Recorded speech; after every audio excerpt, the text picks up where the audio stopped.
Aku menemani suami dari nol sampai jadi PNS. Namun suami main dengan atasannya, padahal atasannya lebih tua.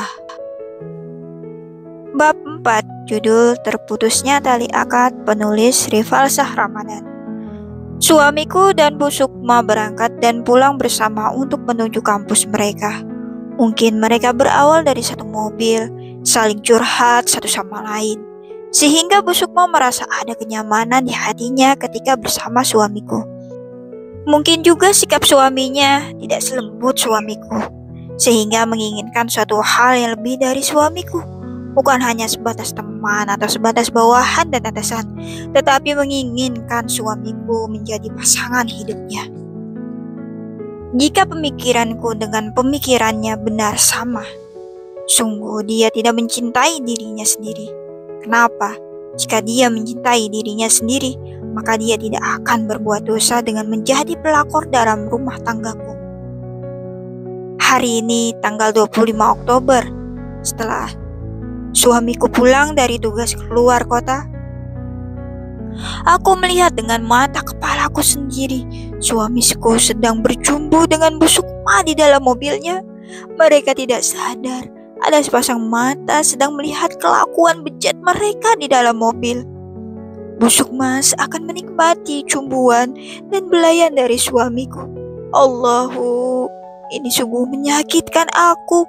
Laki-laki pertama yang aku cintai dan menikahiku sekarang ada di hadapanku sedang berbuat dosa. Istri mana yang darahnya tidak mendidih ketika suaminya melakukan hal seperti itu? Istri mana yang jiwanya tidak menjerit ketika pernikahan sudah ternodai? Dia menyentuh wanita lain, bukan aku istri sahnya. Bukan aku yang menemani dia dari titik nol sampai dia lulus PNS. Bukan aku yang melahirkan anak-anaknya.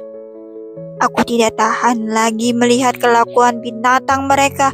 Aku gebrak mobil mereka menggunakan kedua tanganku. Sontak mereka kaget karena aku melihat aktivitas nafsu binatang mereka berdua di dalam mobil itu. Suamiku langsung menyudahi aktivitas binatangnya.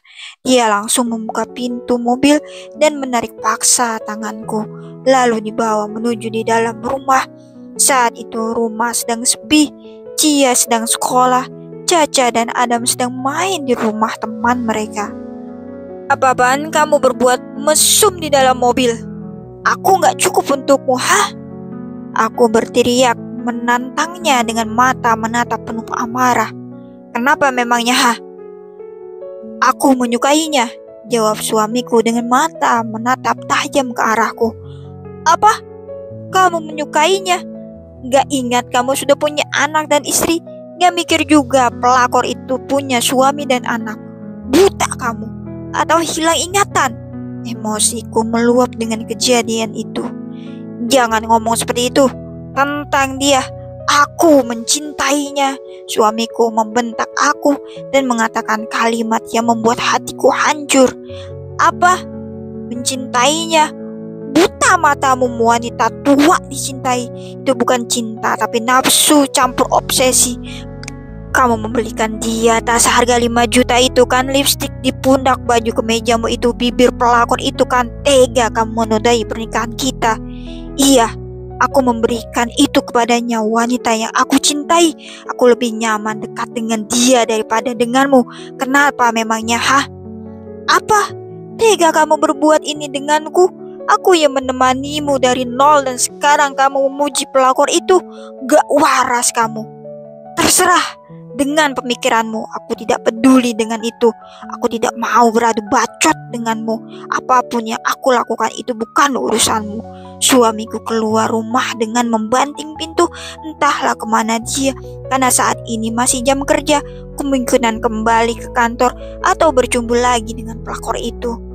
Akan kulaporkan kelakuan najis kalian kepada atasan kalian, biar kalian dipecat, teriakku kepada suamiku sudah pergi meninggalkan rumah. Aku sendiri di rumah itu. Ku duduk di pojok tembok yang berdiri kokoh, tapi tidak bersekokoh hatiku yang terluka. Suamiku terang-terangan mengucapkan cinta kepada pelakor itu. Allahu, Apa yang harus aku lakukan? Sungguh rasanya sangat berat masalah ini. Setiap malam aku menangis ketika anak-anak tertidur. Aku memikirkan nasib anak-anak kelak. Ayahnya telah berubah, tidak memperhatikan mereka lagi. Anak-anak mama yang cantik dan tampan. Apa yang harus mama lakukan? Allahu, kalian masih terlalu kecil melihat masalah ini. Seharusnya usia kalian itu sedang gembira-gembiranya, selalu berkumpul dengan kedua orang tua kalian. Ucapku berbicara monolog seakan anak-anakku mendengarkan. Sejak saat itu, hubunganku dengan suamiku semakin retak. Bahkan mereka berani terang-terangan berhubungan di depanku. Tak tahu malu mereka berbuat seperti itu. Banyak tekanan hari-hariku, tapi memilih untuk bertahan dan ingin bercerai karena aku memikirkan anak-anak yang tanpa sosok seorang ayah. Semakin jarang suamiku berada di rumah. Dia beralasan tugas keluar kota. Aku tidak tahu yang dia ucapkan benar atau tidak, atau tugas menemani pelakor itu. Aku tertawa sendiri mengingat kebaikan pelakor itu. Kuhormati dia, bersikap sopan padanya. Tidak disangka ternyata pelakor tanggaku sendiri dan merupakan atasan suami. Otakku mulai berbicara. Jangan-jangan makan yang sering dia berikan kepadaku ada jampe-jampe untuk memelet Rangga. Sehingga ia lupa akan perasaannya kepadaku dan juga ketiga anaknya. Otakku berpikir keras, sangat keras. Kadang aku merasa otak ini seperti mau pecah. Suamiku dibuat seakan-akan buta, tidak merasa bersalah berbuat seperti itu terhadapku. Aku membayangkan mereka melakukan hubungan layaknya pasangan suami istri, membuat hati ini teriris-iris, terluka dan ditaburi garam di atasnya. Perih, perih rasanya. Akankah aku akan kuat menjalani hari-hari seperti ini? Aku terkejut ponsel berbunyi. Aku ambil dan melihat siapa yang menghubungiku. Mataku membulat. Bunda. Aku langsung mengusap air mata, berusaha untuk tersenyum seakan-akan tidak terjadi apa-apa terhadap rumah tangga ini. Seperti biasa, Bunda selalu melakukan video call daripada sekedar menelpon. Assalamualaikum, Bunda. Aku menunjukkan wajah ceria penuh kebahagiaan. Tidak mau jika Bunda mengetahui masalah rumah tanggaku. Aku akan mencoba untuk bertahan dan terus berdoa agar Rangga bisa merubah kembali. Waalaikumsalam, Neng. Kamu sehat? Bunda ini jika aku bersedih, dia pasti menanyakan kesehatan, walaupun aku tidak memberitahu dia, seperti ada ikatan batin antara aku dan Bunda. Alhamdulillah Bunda sehat. Bunda bagaimana, sehat? Abah sehat, Bun? Tanyaku. Bunda memanggil Abah agar ikut video call bersama. Neng, Assalamualaikum. Waalaikumsalam, Abah. Aku baik-baik saja. Abah sehat? Abah yang selama ini membanting tulang untuk biaya pendidikanku sampai lulus S1. Maafkan Sheila jika nanti aku mengecewakan Abah. Sehat, Alhamdulillah. Cucu Abah, apakah mana? Abah selalu menanyakan cucunya. Cucu pertama beliau adalah anakku. Aku adalah anak pertama dari 3 bersaudara. Lagi main Abah dengan teman-temannya. Siang-siang gini main. Panas atuh. Di Tangerang lagi panas banget nih. Di Bandung agak mendung Abah. Abah jaga kesehatan dan Bunda juga. Aku mau cuci baju dulu. Maaf Bah. Soalnya mumpung anak-anak lagi main. Ya sudah, jaga dirimu baik-baik. Salam dengan Rangga. Jika Abah tahu laki-laki itu yang menyakiti hati putrimu sekarang, apakah Abah masih mau mengirimi dia salam? Iya Abah, nanti aku sampaikan. Assalamualaikum.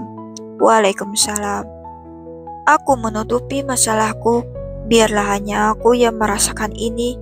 Aku pendam rasa kecewaan di hati terhadap Rangga. Aku tidak pernah membayangkan hidup seperti ini. Bunda, Abah, maafkan Syifa yang salah memilih pasangan hidup. Rasa cinta menjadi benci, rasa sayang menjadi amarah, rasa rindu menjadi tak sudi, rasa memiliki menjadi derita. Aku sudah hancur dengan perselingkuhan suamiku. Ya Rob, dengan hati yang terluka ini, kuatkan imanku. Aku dihina, dicaci maki, hanya Engkau tempatku mengadu. Jangan rusak imanku. Jika aku tidak berjodoh lagi dengannya, tolong genggam tangan ini atas kasih-Mu. Allahu, Allahu. Bersambung.